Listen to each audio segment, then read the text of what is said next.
everybody, welcome to Cut the Kibble. Really quick, Bella is beside herself. I just made some pumpkin granola and I'm very happy that both she and I can eat this because it's people food too. So I'm going to give her a little. Yeah. And then Mommy's going to eat a little. Let's see. Mommy's going to have this a little bit. It is really good. I can't tell you.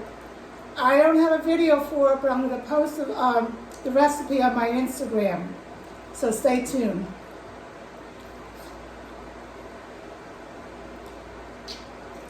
All this for our little pups.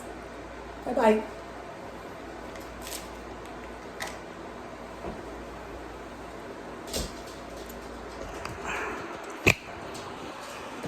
Is that good?